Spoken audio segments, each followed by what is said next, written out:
अस्सलामुअलैकुम नाज़रीन, मैं हाज़िर हुआ हूँ एजुकेशन जानकारी चैनल की तरफ से। आज का ये मेरा वीडियो बिहार बोर्ड 12वीं दर्जे की तैयारी कहकशां हिस्सा दोम के मारूज़ी सवालात व जवाबात बाब अव्वल खाका निगारी से नज़ीर अहमद की कहानी, कुछ उनकी कुछ मेरी ज़ुबानी। मुसन्निफ़ है मिर्ज़ा फ़रहतुल्लाह बेग। रोज़ 5 सवालात व जवाबात किए जाएंगे। पहला सवाल है, उर्दू का पहला खाका निगार कौन है? Option A Maulvi Abdul Haq, option B deputy Nazir Ahmad, option C Mirza Farhatullah Beg और ऑप्शन डी मौलवी बाकर। सही जवाब मिर्ज़ा फ़रहतुल्लाह बेग। ये रहा पहला सवाल।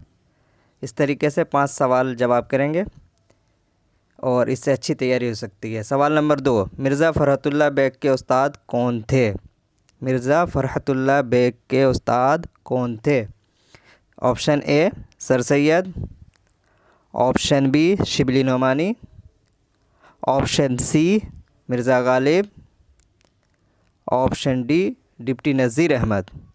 सही जवाब होगा डिप्टी नज़ीर अहमद। अब सवाल नंबर 3 की तरफ चलेंगे। देखते हैं सवाल नंबर 3 क्या है। ये रहा आपके सामने। मिर्ज़ा फ़रहतुल्लाह बेग की पैदाइश कब हुई? सवाल है, मिर्ज़ा फ़रहतुल्लाह बेग की पैदाइश कब हुई?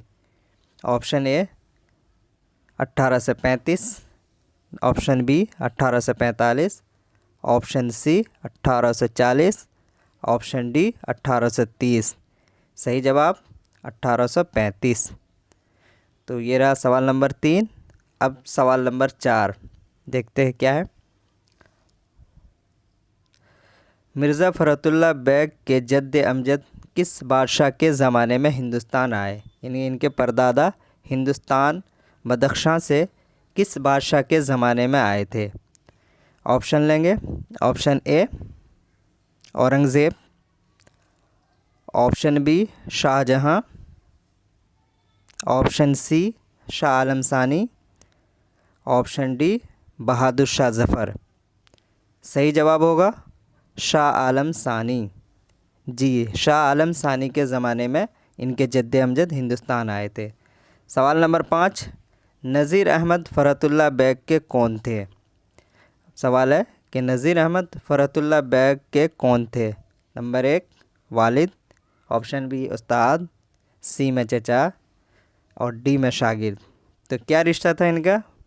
जवाब उस्ताद। नज़ीर अहमद उस्ताद थे और फ़रहतुल्लाह बेग उनके शागिर्द थे। ये रहा 5 सवाल। तो आप बने रहें, लाइक और सब्सक्राइब ज़रूर कर दें। शुक्रिया, वस्सलाम।